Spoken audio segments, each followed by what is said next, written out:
Hello, imagine you are in a lab staring at unknown bacterial sample. Is it harmless microbe or a dangerous infection causing agent? Your supervisor is demanding a fast answer. This is where gram staining come to play. A technique so simple yet powerful it has that it can separate bacteria into two major groups just by observing the change in their color. But how does it work? Why some bacteria turn purple while other turn pink? Let's uncover science behind this game-changing test. So gram staining is a important microbiological and laboratory test. आज हम इसी gram staining के बारे में बात करेंगे कि gram staining क्या होती है, इसका प्रोसीजर क्या है, ये क्यों की जाती है, इसकी इसकी बेस पे जो बैक्टीरियल डिवीजन है उस डिवीजन की बुनियादों को समझने की कोशिश करेंगे और फिर एंड पे हम एमडी कैट के कुछ एमसीक्यूज डिस्कस करेंगे जो ना सिर्फ एमडी कैट के एग्ज़ाम में हेल्पफुल हो सकते हैं बल्कि दीगर टेस्ट में whether they are for the university tests or for job tests they are equally beneficial. So first we would discuss what is gram staining. So it is one of the fundamental microbiology technique. It was first proposed by a Danish bacteriologist Hans Christian Gram. और इस technique की base पर bacteria को दो types में divide किया जाता है और वो टाइप्स हैं ग्राम पॉजिटिव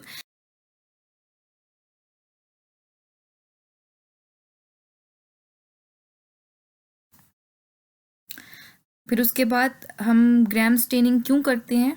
अब ग्राम स्टेनिंग जो है वो बैक्टीरियल उसकी जो पहली रीज़न ये है कि बैक्टीरियल कैरेक्टराइजेशन के लिए ग्राम स्टेनिंग की जाती है। For example you have taken any sample, for example soil sample, और वहाँ से आपने कुछ माइक्रोब्स आइसोलेट किए हैं। अब आप उन माइक्रोब्स को कैरेक्टराइज करना चाहते हैं कि ये माइक्रोब्स कौन से हैं, इनकी प्रॉपर्टीज़ क्या हैं। तो हम फिर gram staining is one of the technique to characterize them कि हम एक ब्रॉडर कॉन्सेप्ट में से उनको थोड़ा सा नैरो कर देते हैं कि फॉर एग्जांपल एक हमारे पास 2 या 3 माइक्रोब्स हमने सॉइल में से आइसोलेट किए।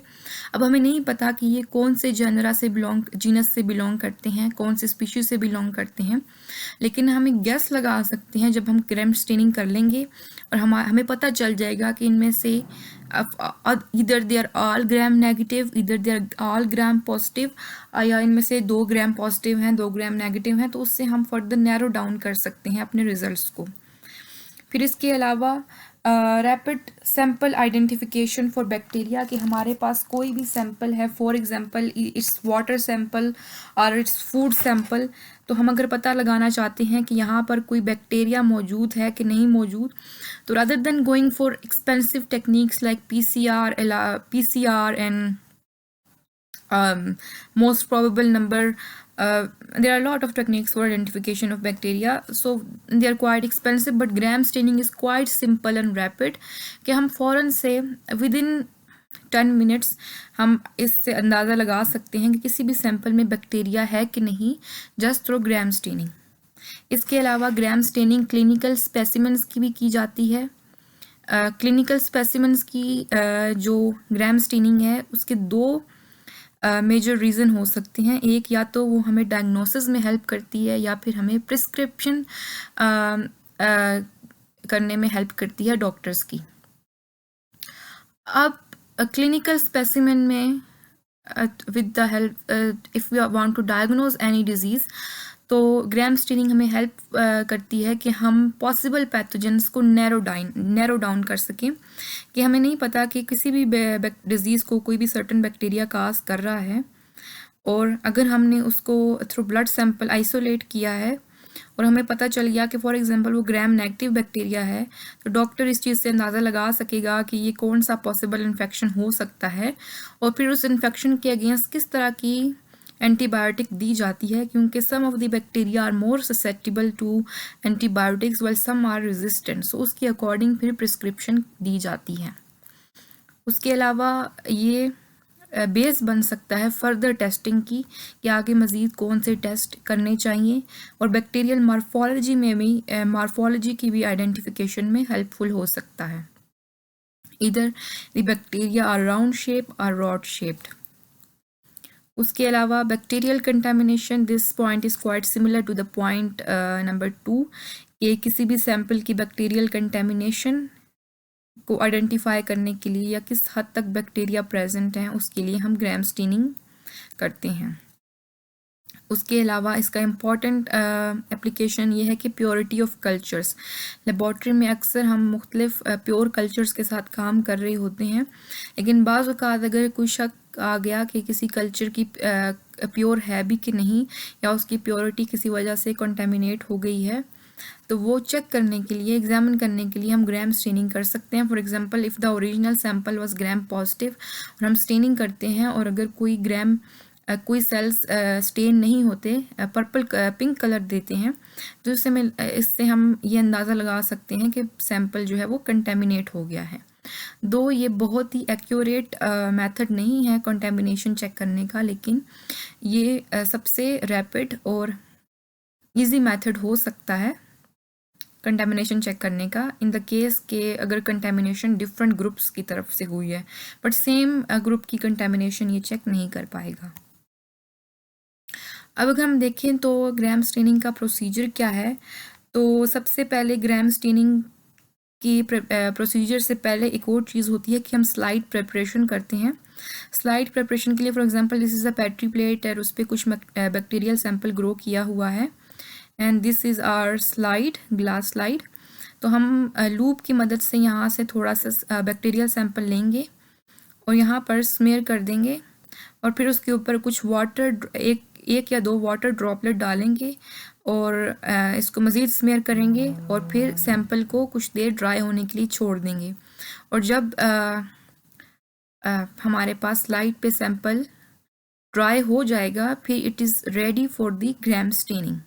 फिर हम मज़ीद आगे स्टेप्स करते हैं। सबसे पहले हम क्रिस्टल वॉयलेट इस पर डालते हैं 1 और 2 ड्रॉप्स, और फिर उसको हम 60 सेकंड्स के लिए छोड़ देते हैं। फिर इसके बाद हम इसको वाटर में वॉश करते हैं, डिस्टिल्ड वाटर में। फिर उसके बाद हम इस पर आयोडीन डालते हैं फॉर 60 सेकंड, 1 और 2 ड्रॉप्स। अगेन हम इसकी वाटर में वॉशिंग करते हैं। फिर हम एथाइल अल्कोहल डालते हैं फॉर 5 to 10 सेकंड, और फिर उसके बाद आप अपने सैंपल में वाज़े चेंज देख सकते हैं कि एथाइल अल्कोहल के बाद वॉशिंग होती है, तो जो बैक्टीरियल सैंपल वॉश हो गए वो अपना कलर लूज़ कर देते हैं, और जो पर्पल कलर रिटेन करते हैं क्रिस्टल वॉयलेट का, तो वो ग्राम पॉजिटिव बैक्टीरिया होते हैं। इस चीज़ को फर्दर हम टेस्ट करने के लिए सैफरन डालते हैं for 45 second. Again we wash it, and the final product of the test we could say that is ready.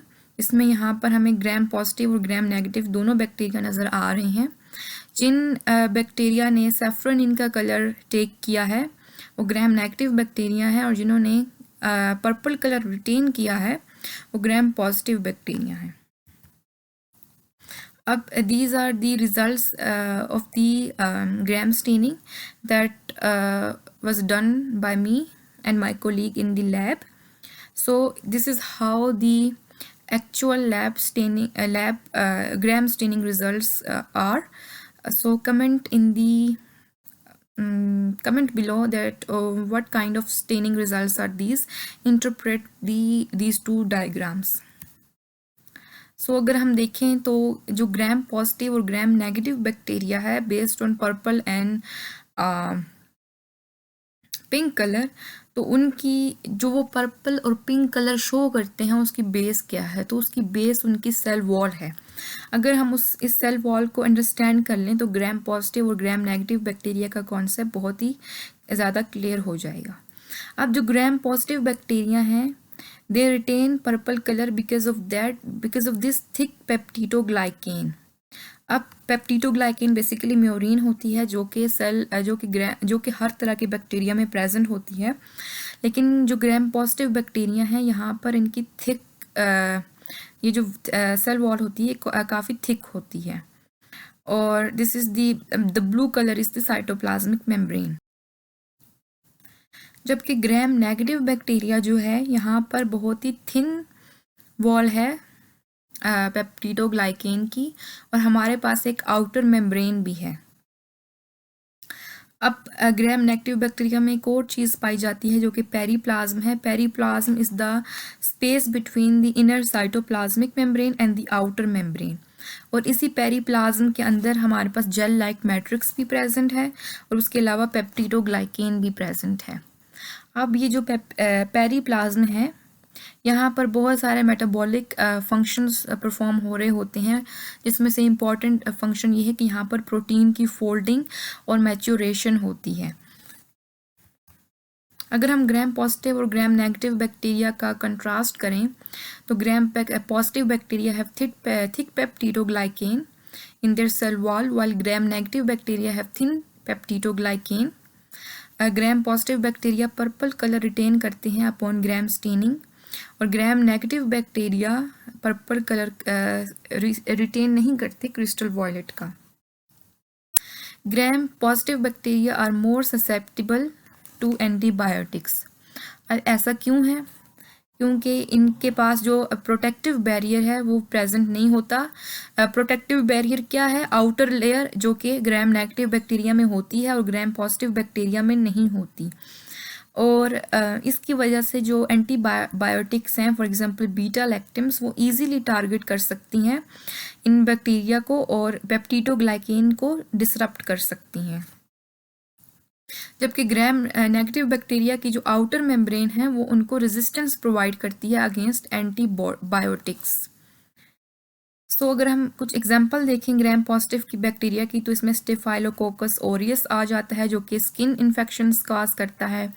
Streptococcus pyogenes आ जाता है जो कि थ्रोट इन्फेक्शन काज करता है। बैसिलस सटिलस है, क्लोस्ट्रीडियम बोट्यूलिनम है। और फिर हमारे पास ग्राम नेगेटिव बैक्टीरिया में हमारे पास ई कोलाई आ जाता है, salmonella typhoid that cause typhoid fever, pseudomonas aeruginosa etcetera. अब अगर हम कुछ एमसीक्यूज डिस्कस करें तो gram negative bacteria are more resistant to antibiotics because they have कि ग्राम नेगेटिव बैक्टीरिया एंटीबायोटिक्स के खिलाफ ज़्यादा रेजिस्टेंट क्यों है? They have a thicker peptidoglycan, and they don't have a thick peptidoglycan, they have a thin peptidoglycan layer. The more ribosomes, this is not the reason behind their resistance. An outer membrane and no cell wall. So this the last option would also be wrong, and the correct answer would be an outer membrane. Because of the presence of outer membrane, gram-negative bacteria are more resistant to antibiotics. The next question is, what is the main component of the outer membrane in gram-negative bacteria? The options are peptidoglycan, teichoic acid, lipopolysaccharides, and lipoteichoic acid. So the correct answer would be lipopolysaccharides. अगर हम आगे देखें तो what is the function of teichoic acid in positive bacteria? Antibiotic resistance, attachment to surfaces and cell wall stability, protection from host immune system, and transport of nutrients. कि teichoic acid का क्या role होता है ग्राम positive bacteria में? तो ये attachment में help करता है टू होस्ट सरफेसेस, और सेल वॉल की स्टेबिलिटी में इसका रोल होता है। अगर हम टीचोइक एसिड को देखें तो ये ग्राम पॉजिटिव बैक्टीरिया है। दो तरह के एसिड्स प्रेजेंट होते हैं, एक टिकोइक एसिड और एक lipoteichoic acid. Teichoic acids are anchored in the murein, while lipoticoic acid are anchored in the cell membrane of the bacteria. और ये दोनों हेल्प करती हैं सेल वॉल की मेंटेनेंस में। उसके अलावा एडिशन में हेल्प करती हैं कि अगर ये बैक्टीरिया अपने होस्ट के साथ जाकर इंटरेक्ट करेगा तो उस एडिशन में हेल्प आउट करते हैं ये एसिड्स, क्योंकि ये सेल वॉल को एक नेगेटिव चार्ज देते हैं और उस नेगेटिव चार्ज की वजह से सिग्नलिंग में, आयन रेगुलेशन में और सेल एडिशन में हेल्प होती है। जो ग्राम नेगेटिव बैक्टीरिया है इनके जो सेल वॉल है उसके साथ लाइपोपोलीसैकेराइड्स एंकर्ड होते हैं. Lipopolysaccharides, they are specific to gram-negative bacteria only, and they are amphipathic glycoconjugates, and they help in the structural integration of the gram-negative bacteria, and they trigger the immune response in the host cell, and they also protect the gram-negative bacteria from the host cell's immune response. Next question is, why do gram-negative bacteria appear pink after gram staining? कि gram staining के बाद gram-negative bacteria pink क्यों appear करते हैं? They absorb the crystal violet stain. This would not be correct, because if they are absorbing the crystal violet stain, that means they are gram-positive. They lack a cell wall. That could not be the option. They lose the primary stain and take up safranin. This is the correct option. They contain teichoic acid. This is not the correct option. So this is all from today. If you have any questions, you could